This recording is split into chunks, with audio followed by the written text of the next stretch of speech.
तुंडे दंड विनिरति वितनुते तुंड बलि लब्धये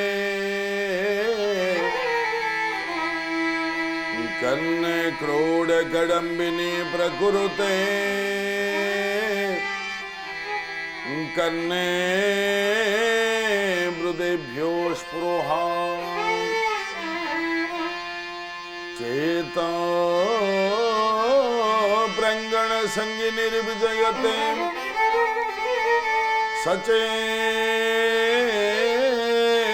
सचेन्द्रियाणां कृते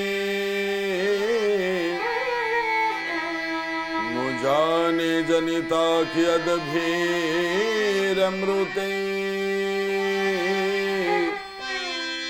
कृष्णैते बन्नाद्वयी कृष्णैते बन्नाद्वयी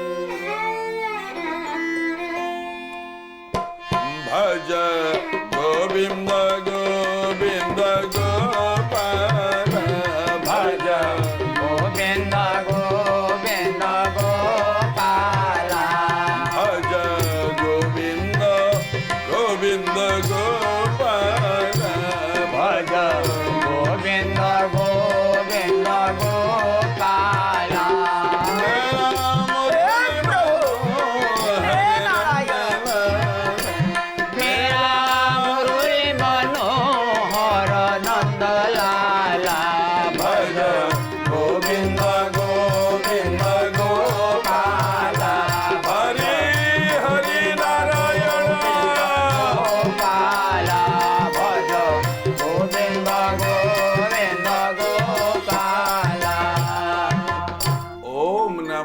भगवते वासुदेवाय। ए अबलगरा दुर्योधन मरीगला अश्वस्थामार गर्भगंजन होगला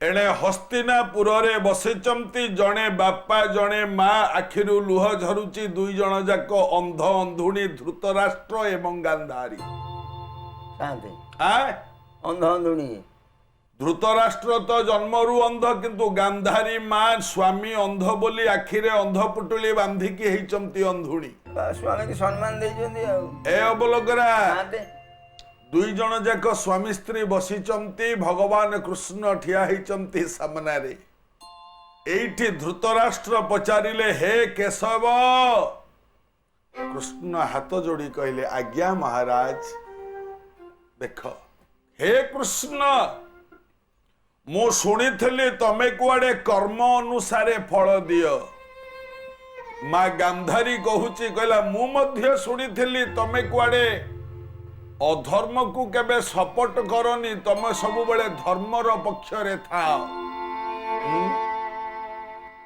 कृष्ण कहले हाँ एटा तो सत कथा उड़िया भागवत रे सेइतिबाई लेखा अछि सत्य धर्म रे जदुपति अहिंसा धर्मे विहरन्ति गोविंद गोविंद गोविंद मधु बाळो सेवा करंद सत्य न करे पारण प्रभु मानव जीवन मिथ्या को पाप बोली जानी कहिब सदा सत्यवाणी से मकरंद पान करी एणे तोरिले ब्रजनारी हाँ मु तो सत्य मु जोठी सत्य सेठी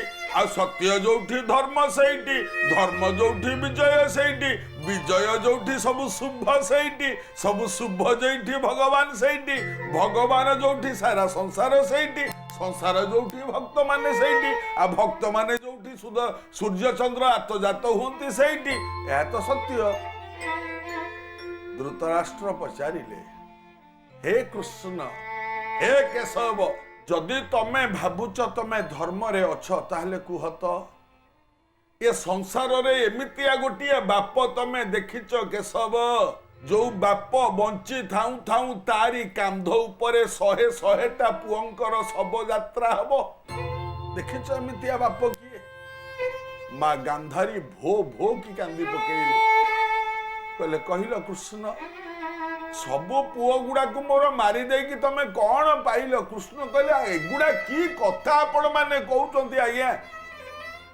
आपण महाभारत युद्ध देखंतु कृष्ण काहाकू मारिचंती मु तो नियम करिछि महाभारत युद्ध रे अस्त्र धरिबिनी बोली मु काहाकू मारिली मु काहाकू मारेनी मु काहाकू तारेनी मु काहाकू दिएनी मु काहाठारु किछि निएनी कर्म कर्म प्रधाना सबु बेले कर्म ही मूल ओडिया भागवत कर्म मोर मूल बीज वृक्ष अंकुरी उठे तेज गोविंद गोविंद गोविंद पदु बाळुचे मकरंद भोदेवा कर्म पद सेव नाही आनो देव कर्मकु कर करि मान कर्म साक्षात भगवान सेवकरंद पान करि हेले तरिले ब्रजनारे पचारिले धृतराष्ट्र हे केशव ताहले कुह मु गोटिए हतभाग्य बापा मु एमती कौन कर्म करी जे मो आखि सामना रे मो 100 पुओ चली गले गांधारी माँ कहूची मु कौन कर्म करी मो आखि आगे 100 पुओ चली गले कुह ना केशव जदि तमे मारिन मो 100 पुओ को मानुची तमे मारिन ताले कुह मु कौन कर्म करी कौन पाई ए दंड पाइनी भगवान कृष्ण अल्प हसिले हसी हसी डाकिले कहले हे राजा धृतराष्ट्र तुमर पूर्वजन्म रानी गांधारींकर पूर्वजन्म जोड़िए पूर्वजन्म कथा मु कहूची शुण हे राजा कृष्ण कहउचंती रे अवलोकन साथी तमे आरो पूर्व जन्म रे थिलो जणे राजा थिलो पूर्व जन्म रे तमे आउ एमितिका राजा तमे थिलो भारी नृशंस प्रकृतिर तम हृदय रे टिकिए हेले दया माया किछि नथिला ना ना तमे एडे बड़ नृशंस राजा प्रत्येक दिन शिकार करूथलो पशु पक्षी मानंकु मारी तांको मांस तमे खाउथलो एते नृशंस राजा चंडाल प्रकृतिर तमे थिलो हैं आते हाँ এই ধৃতরাষ্ট্রଙ୍କ ପୂର୍ବ ଜନ୍ମ କଥା ଇଏ ଚାଲିଛି तू एते समय हैला कोन ମୁଁ ମୋଟେ ଲକ୍ଷ୍ୟ କରିପାରୁନି ମୁଁ କହିନି ରଜା ପୂର୍ବ ଇଏ ତ ରଜା ଥିଲେ ପୁଣି ପୂର୍ବରେ ରଜା ଥିଲେ बहुत डेरी रे बुझुचु रे तू ଏଇଟା ଲକ୍ଷ୍ୟ ରଖିକି ଲକ୍ଷ୍ୟ ଭ୍ରଷ୍ଟ ହେଇଯାଉଛି ପୁରା ये पूर्व जन्म रे थिले नृशंस राजा कृष्ण कहउचंती धृतराष्ट्र महाराज सुनंतु तमे जो नृशंस पणियार गोटे ज्वलंत उदाहरण मु तम आगे थौची कौन है जानिच तमे राजा शीत दिन होइथाए एमती शीत दिन रे हालका दी हालका वर्षा हो गला शीत दिन रे वर्षा हेले ठंडाटा 4 गुणा बढ़ी जाई थाए କାହିଁ କହୁଛ ସିଏ ଯୋଉ ସୁଆଦ अरे अवलोकरा ସାତେ ए राजा तमे नृशंस राजा तमे जाइथिलो जंगल को शिकार करिबा पई शीत दिन दिहालुका वर्षा हो जाइछि जंगल भितरे तमे एकुटिया सैन्य सामंत केही नाहंती एकुटिया तमे बुली बुली बुली बुली काहाकू तो पाइलनी जेतबेले संध्या हो गला गोटे गछ मूले राजा बसी पड़िले एवं थरु थांती जदि आउ 2-4 घंटा एमती अवस्था रे रही जिबे ताले मरी जिबे बरफ पालटी जिबे एमती अवस्था ପାରାଲିସ୍ ତ ହେଇଯିବ हैं एमती थरु थांती राजा गछ मूले रे बसी ठीक एतिकी बेले आस्ते आस्ते राति गाढ़ हैला राजा सेठी बसु बसु थरी थरी अत्यधिक शीतरे सेठी एमती गड़ी पड़िले हैं जदि गड़ी पड़िले अवलोकरा ସାତେ से जो गछ मूल बसी थे से गछ उपरे गोटे पक्षीटीए बसा बांधिकी थिला ଏ ପକ୍ଷୀଟି ହେଲା କପୋତ ପକ୍ଷୀ। କପୋତ ଗୋଟିଏ କପୋତ ଆଉ ତା ସ୍ତ୍ରୀ କପୋତୀ ଯୋଡ଼ିଏ ଯାକ ପକ୍ଷୀ ଥିଲେ। ଆରେ ଅବଲୋକରା, ସାହାନ୍ତି କପୋତଟି କପୋତ କପୋତୀ ଦୁଇ ଜଣ ଯାକ ଥିଲେ। କପୋତଟି ଉଡ଼ିକି ପଳେଇଛି କୁଆଡ଼େ, କେବଳ ମା କପୋତୀଟି ଅଛି। ସାହାନ୍ତି ଏବଂ ତା ସାଙ୍ଗରେ ତାର ଚାରୋଟି କୁନି କୁନି ଶାବକ, କୁନି କୁନି ଛୁଆ ଚାରୋଟି ସେଇ ବସାରେ ଅଛନ୍ତି। ଯେତେବେଳେ ରାଜା ଥରି ଥରି ଏ ଗଛ ମୂଳରେ ଏମିତି ଗଡ଼ି ପଡ଼ିଲେ, ଏଇଠି କପୋତୀ କହିଲା ଆରେ ଛୁଆମାନେ ଦେଖିଲ କେଡ଼େ ବଡ଼ ରାଜା ଶୀତରେ ଥରି ଥରି କେମିତି ଅବସ୍ଥାରେ ପଡ଼ିଛନ୍ତି ଦେଖିଲ। ଏ କପୋତୀ କଲା କ'ଣ, ମନରେ ଦୟା ଭାବ ଆସିଲା। ଆରେ ବାପା, ସାହାନ୍ତି ଯଦି ଜୀବରେ ଦୟା ନାହିଁ, ନାମରେ ସ୍ମରଣ ନାହିଁ, ତାହେଲେ ସେ ମଣିଷ ପଡ଼ିଆରେ କିଛି ଦାମ ନାହିଁ, ମୂଲ୍ୟ ନାହିଁ। ଆରେ ଧୈର୍ଯ୍ୟ ଯସ୍ୟ ପିତା କ୍ଷମାଶ୍ଚ ଜନନୀ ଶାନ୍ତି ଚିର ଗୃହିଣୀ ସତ୍ୟ ସୁତନୟା ଦୟାଞ୍ଚ ଭଗିନୀ ଭ୍ରାତା ମନ ସଂଯମ ଶଯ୍ୟା ଭୂତଳେ ଦିଶୋପି ବସନମ ଜ୍ଞାନାମୃତ ଭୋଜନମ ଏତେ ଯସ୍ୟ କୁଟୁମ୍ବିନୀ ରୂପ ସଖ୍ୟ କର ମାଧବେୟ ଯୋଗିନା। ବାପା ମାନେ ଶୁଣିଛନ୍ତି ଏ ଅବଲୋକନା, ସାହାନ୍ତି ଦୟା ଦୟା ଭାବଠୁ ବଡ଼ ଭାବ କିଛି ନାହିଁ ରେ। ଆଉ ଦୟାଟା କେମିତି ଆସିବ ଜାଣିଛୁ? ମଲା ମାନିଆ ପୁଅ ଦୟା କଥା କହୁଛ ତ? ମାନିଆ ପୁଅ ଦୟା। ଆରେ ଦୟା କେମିତି ଆସିବ ଜାଣିଛୁ? କେମିତି ଆସିବ? ଦୟା ଓଲଟେଇ ଦେଲୁ। ୟାଦ ୟାଦ ତୁ ଯଦି ଭଗବାନଙ୍କୁ ସବୁବେଳେ ୟାଦ କରିବୁ ନା, ତୋର ଦୟା ଭାବ ଆପେ ଆପେ ମନରେ ଆସିବ। ସାହାନ୍ତି ଭଗବାନ ଯଦି ୟାଦ କରିବେ ଭଗବାନ ଜୋତାରେ ପିଟିବେ। କଣ ପାଇଁ? ଭଗବାନଙ୍କୁ ୟାଦ କଲେ ତାକୁ ଖରାପ ନାଗିବ। ଆରେ ୟାଦ ମାନେ କଣ? କଣ ସେଇଟା? ୟାଦ କର ମାନେ ମନେ ପକା। ମନେ ପକେଇବା। ଯଦି ଭଗବାନଙ୍କୁ ତୁ ମନେ ପକେଇବୁ ନା, ତାହେଲେ ତୋ ହୃଦୟରେ ଦୟା ଭାବ ଆସିବ। ଏ ପକ୍ଷୀଟି କଲା କଣ? ଏ ପକ୍ଷୀ ବସାରୁ ତଳୁକୁ ଆସିଲା।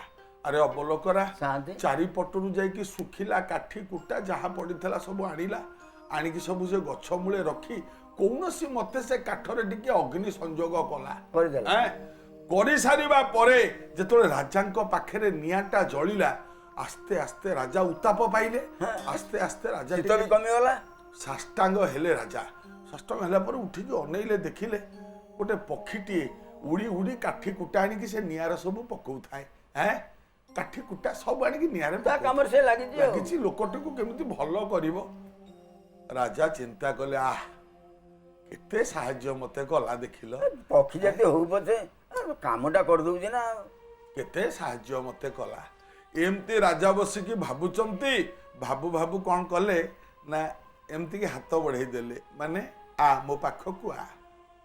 ଏ ପକ୍ଷୀଟା ଭାବିଲା ମୁଁ ଏତେ ସାହାଯ୍ୟ କରୁଛି ତ ରାଜାଙ୍କୁ ଏମିତି ସାହାଯ୍ୟ କଲିଣି, ସେଇଥିପାଇଁ ବୋଧେ ମତେ ଗେଲ୍ହ କରିବାକୁ ଡାକୁଛନ୍ତି। ଏମିତି ରାଜା ହାତ ଦେଖେଇ ଦେଲେ। ପକ୍ଷୀଟି ନିସଙ୍କୋଚରେ ଭୟ ନ କରି ରାଜାଙ୍କ ହାତରେ ଯାଇକି ବସି ପଡ଼ିଲା। ଛୋଟିଆ କପୋତଟିଏ ରାଜାଙ୍କ ହାତରେ ବସି ପଡ଼ିଲା। ରାଜା କପୋତଟିକୁ ଧରିଲେ, ଏମିତିକେ ଆଉଁସି ଦେଲେ। କପୋତଟି ବୁଝିଗଲା ନା, ଇଏ ମତେ ବହୁତ ଭଲ ପାଉଛନ୍ତି, ବୁଝିଗଲା। ଆରେ ପଶୁ ପକ୍ଷୀଙ୍କୁ ମଧ୍ୟ ଯଦି ଆଦର କରିବୁ, ସେମାନେ ତୋ ପାଖରେ ରହିବେ। ଏବେ ବି ମୁଁ ଦେଖିଛି ରେ ଅବଲୋକନା, ଚକ୍ରତୀର୍ଥା ବୋଲି ଆମର ତରତରା ଗାଁ ପାଖରେ ଚକ୍ରତୀର୍ଥା ବୋଲି ଗୋଟିଏ ପ୍ରସିଦ୍ଧ ଜାଗା ଅଛି। ସେ ଜାଗାରେ ରାମ ବାବା ବୋଲି ଜଣେ ବାବା ଥିଲେ। ତରତରା ଏବେ ବି ମୁଁ ଦେଖିଛି ଆଖିରେ। ତରତରାର ସେଇ ଯୋଉ ଚକ୍ରତୀର୍ଥାର ପ୍ରସିଦ୍ଧ ଯୋଉଠି କିମ୍ବଦନ୍ତୀ ଇତିହାସ ଅଛି, ଯୋଉଠି ଚକ୍ରତୀର୍ଥା, এই ଚକ୍ରତୀର୍ଥାରେ ଜଣେ ବାବା ଥିଲେ, ରାମ ବାବା। ମୁଁ ଦେଖିଛି ରେ ଅବଲୋକନା। ସକାଳ ଯେତେବେଳେ ହବ ଜଙ୍ଗଲ ଭିତରେ ପାହାଡ ଉପରେ ତ ସେ ଜାଗା ନା, ଡାକିଦେବେ ଖାଲି ବୋଲି ଡାକିଦେଲେ ଗୋଟେ କୁଟାରୀ, ବଣର କୁଟାରୀଟିଏ ଦୌଡ଼ି ଦୌଡ଼ି ଆସିବ। ବାବା ତାକୁ ବିସ୍କୁଟ କ୍ଷୀର ଦେବେ, ଖାଇଦବ, ବାବାଙ୍କୁ ଟିକେ ଚାଟିଦବ, ପୁଣି ଜଙ୍ଗଲରେ ଅଦୃଶ୍ୟ ହେଇଯିବ। ଆରେ କାହିଁକି? ଆକୁ କହନ୍ତି ସ୍ନେହ ଭାବ, ପ୍ରେମ ଭାବ। ଏଇଆକୁ ତ ଭାବ କହନ୍ତି ନା। ହାତରେ ବସିଲା ପକ୍ଷୀଟି। ରାଜା ଏମିତି ଆଉଁସୁ ଥିଲେ, ଆଉଁସୁ ଆଉଁସୁ ଆଉଁସୁ ଆଉଁସୁ ହଠାତ୍ କି ଚାପିକି ଧରି ପକେଇଲେ ପକ୍ଷୀଟାକୁ। ଧରି ପକେଇଲେ, ଏ ପକ୍ଷୀଟି ମଣିଷ କଣ୍ଠରେ କହିଲା, ମତେ କଷ୍ଟ ହଉଛି ରାଜା, କାହିଁକି ମତେ ଚାପିକି ଧରିଛ? ରାଜା କହିଲେ ସକାଳୁ କିଛି ଖାଇନି ମୁଁ। ଏଇ ଯୋଉ ନିଆଁ ଜଳୁଛି, ଏଇ ନିଆଁରେ ତତେ ମୁଁ ପୋଡ଼ିବି, ତୋ ମାଂସକୁ ଖାଇବି। ରଜାରେ ସେଇ ପୂର୍ବ ରୋଗ ବାହାରିଲା ପୁଣି ଆଉ ଏଇ ଏଇନା ନିଆଁରେ ମରିବୁ କି ଆଉ ଟିକେ ମରିବୁ ଯେ ଶୀତରେ ଥରଥର ହଉଥିଲୁ ପକ୍ଷୀ ଭଳିଆ ଲୋକଟା ସେ ତୋର କେତେ ଉପକାର କଲା ତୁ କ'ଣ କରୁଛୁ ତାକୁ ଧରି ଧରି ତାକୁ ଚିପି ଦେଲୁଣି ପୁଣି କହୁଛୁ ମୁଁ ସକାଳ ଭୋରୁ ଖାଇନି ଏଇନା ଖାଇମି ଯଦି ଏମିତି ବେଳରେ ଜନ୍ମ ହେଲାରେ ତୁ ରଜା ଅବଲୋକରା କାହାତେ ଏମିତି ଧରିକି ଯେତେବେଳେ ପକ୍ଷୀଟାକୁ ନିଆଁରେ ପୋଡ଼ିବାକୁ ବାହାରିଲେ ଏ ଯୋଉ ଛୁଆ ଚାରିଟା ଡାଳରେ ବସାରେ ଥିଲେ ମାର ବିକଳ ଡାକ ଶୁଣିକି ଛୁଆ ଚାରିଟା ଫଟଫାଟିକି ବସାରୁ ତଳକୁ ଖସି ପଡ଼ିଲେ ରାଜା ଅନେଇଥିଲେ ଆରେ ବା ଆହୁରି ଚାରିଟା ପକ୍ଷୀ ଅଛ ତମେ ମା କୁ କହିଲେ ତୁ ଯା ମୁଁ ଏ ଚାରିଟାକୁ ଧରେ ଚାରିଟା ଯାକ ଛୁଆକୁ ଧରିଲେ ତା ମା କହୁଛି କହିଲା କ'ଣ କରିବ ରାଜା ନା ଏଇ ଛୁଆ ଚାରିଟାକୁ ଆଗ ଖାଇବି ତାପରେ ତତେ ଖାଇବି ମା କହୁଛି କହିଲା ଶୁଣ ରାଜା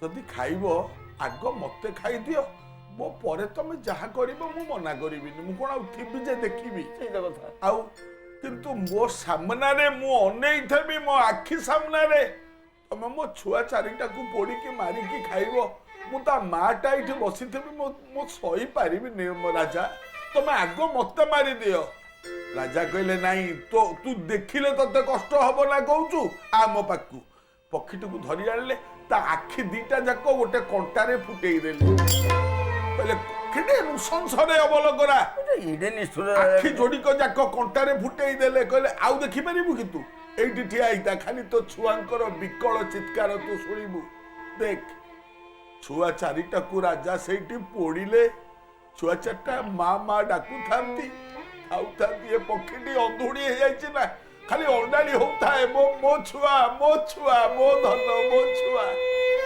ଅବଲୋକରାରେ ଚାରିଟା ଯାକ ପକ୍ଷୀକୁ ଖାଇ ସାରିବା ପରେ ରାଜା ପୁଣି ଏ ପକ୍ଷୀଟିକୁ ମଧ୍ୟ ନିଆଁରେ ପୋଡ଼ିକି ତାକୁ ବି ଖାଇଲେ ଭଗବାନ କୃଷ୍ଣ ଡାକିଲେ ହେ ଧୃତରାଷ୍ଟ୍ର ପୂର୍ବ ଜନ୍ମରେ ତମେ ପକ୍ଷୀର ଆଖି ଫୁଟେଇ ଦେଇଥିଲ ଏଇ ଜନ୍ମରେ ସେଇଥିପାଇଁ ଅନ୍ଧ ହେଲ ପୂର୍ବ ଜନ୍ମରେ ତମେ ମାର ସାମ୍ନାରେ ତା ଛୁଆ ଗୁଡାକୁ ମାରିଥିଲ ଏ ଜନ୍ମରେ ତମ ସାମ୍ନାରେ ତମେ 100ଟା ପୁଅକୁ ହରେଇଲ ଦେଖ ପ୍ରତିହିଂସା କେବେ ମନେ ନ କର ଟେକାଏ ମାଇଲେ ଥୁଆ ପଥର ବାୟା ଧନଟି ଏ ଜନ୍ମେ ନୋହିଲେ ଆର ଜନ୍ମେଟି ଗାନ୍ଧାରୀ ଡାକିଲେ ମୋର କ'ଣ ଦୋଷ କୁହ କେଶବ କୃଷ୍ଣ କହିଲେ ଶୁଣ ମା ତମେ ବି କିଛି କମ କରିନା ତମେ ଯେତେବେଳେ ରାଜକନ୍ୟା ହେଇକି ଥିଲ ସେତେବେଳେ ଗୋଟେ ନଦୀ କୂଳକୁ ବୁଲିବାକୁ ଯାଇଥିଲ ଏବଂ ବୁଲିଲା ବେଳେ ଗୋଟେ କଇଁଚ ଗୁଡ଼ିଏ ଅଣ୍ଡା ଦେଇଥିଲା ବାଲି ଭିତରେ ଢଙ୍କେଇ ଦେଇଥିଲା ଅଣ୍ଡା ଗୁଡ଼ିକୁ ତମେ କ'ଣ କଲ କୌତୁହଳ ବଶତଃ ଗଣି ଗଣି 100ଟା ଅଣ୍ଡାକୁ ତମେ ଫୁଟେଇ ଦେଲ ତମ ଆଖି ସାମ୍ନାରେ ମା କଇଁଚ ଅନେଇଛି ତା ଛୁଆଙ୍କୁ ତମେ ମାରିଦେଲ ଏଣୁ ଏ ଜନ୍ମରେ ତମ ଆଖି ସାମ୍ନାରେ ତମର 100ଟା ପୁଅ ମରିଗଲେ ତମେ ସେମିତି ଅନେଇଛ ଦୋଷ ମତେ କାହିଁ ଦଉଛ ଯେମିତି କର୍ମ ସେମିତି ଫଳିବ ଆଉ ତାପରେ ଆମେ ତ କିଛି ନୂଆ ନା ଆମେ କୁଣିଆ ହେଇକି ଆସିଛନ୍ତି ମା ଆଜି ମଲେ କାଲିକି ତମେ ମରିବ କାଲି ମୁଁ ମରିବି ଆମେ ସମସ୍ତେ ମରିବା ନା ଗୋଟେ ପୁରୁଣା କାଳିଆ ପଦ ଗାଉଛି ଶୁଣ ଏ ଘରେ ମାନବ କୁଣିଆ ଏ ଘରେ ମାନବ କୁଣିଆ ଏ ଘରେ ମାନବ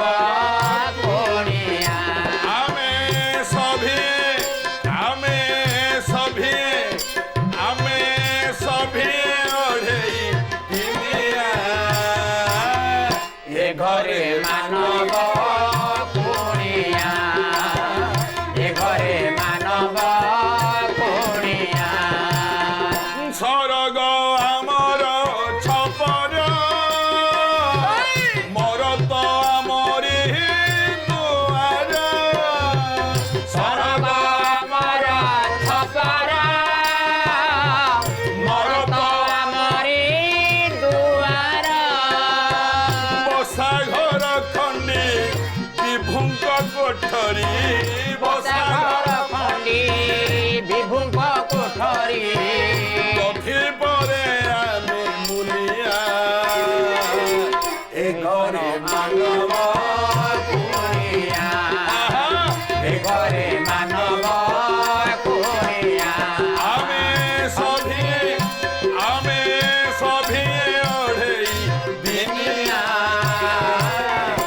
ঘরে মানব কুড়িয়া এ ঘরে মানব কুড়িয়া করম আমরি কিরতি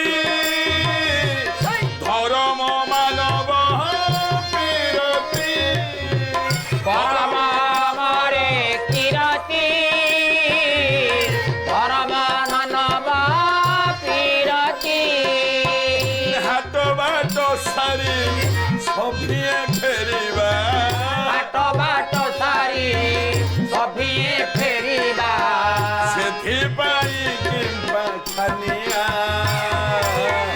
এ ঘরে মানব কুড়িয়া এ ঘরে মানব কুড়িয়া ଆମେ ସଭିଏ ଆମେ ଆମେ ଆମେ ସଭିଏ ଅଢ଼େଇ দিনিয়া এ ঘরে মানব কুড়িয়া এ ঘরে মানব কুড়িয়া এ ঘরে মানব কুড়িয়া এ ঘরে মানব কুড়িয়া ଏ ଅବଲୋକରା ଧୃତରାଷ୍ଟ୍ର ଗାନ୍ଧାରୀଙ୍କର ପୂର୍ବଜନ୍ମ ଶୁଣିଲୁ ଶାନ୍ତି। ବେଳ ହେଇଗଲା ପୁଣି ପର ଅଧ୍ୟାୟରେ ଆଲୋଚନା ଚାଲ। ଭଜ ଗୋବିନ୍ଦ ଗୋବିନ୍ଦ